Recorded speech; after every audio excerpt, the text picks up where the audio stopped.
नेपालमा ट्राभल एजेन्सीको बिजनेस अब बिस्तारै धराशायी भन्दै गएको छ। यदि तपाईँले चाहिँ बाइङ एन्ड सेलिङ गर्ने कन्सेप्टमा ट्राभल एजेन्सी चलाइराख्नु भएको छ भने तपाईँको बिजनेस चाहिँ अब बन्द हुनेवालामा छ। अब ट्राभल एजेन्सीको बिजनेस चाहिँ स्किल र नलेजमा चाहिँ डिपेन्ड हुँदैछ।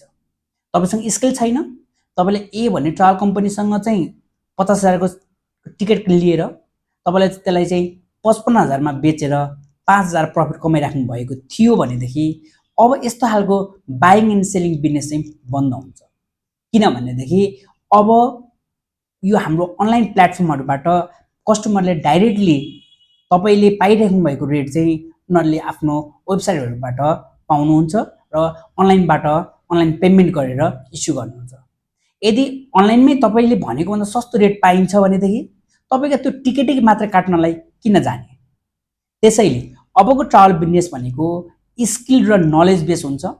तपाईँले त्यो कस्टमरलाई चाहिँ कस्टमर सर्भिसको रूपमा चाहिँ प्रपर इन्फर्मेसन गाइडलाइन्स प्रोभाइड गर्न सक्नुभयो र तपाईँले चाहिँ कस्टमरलाई चाहिँ गाइड गरेर उसको पैसा सेभ गर्न सिकाउनु भयो भने मात्रै तपाईँसँग कस्टमर आउँछ। त्यसैले अब तपाईँ ट्राभल कम्पनी खोल्दै हुनुहुन्छ र भएको ट्राभल कम्पनीले पनि अपग्रेड गर्न चाहनुहुन्छ भनेदेखि आफ्नो स्किललाई इन्हान्स गर्नुहोस्, आफ्नो नलेजलाई इन्हान्स गर्नुहोस्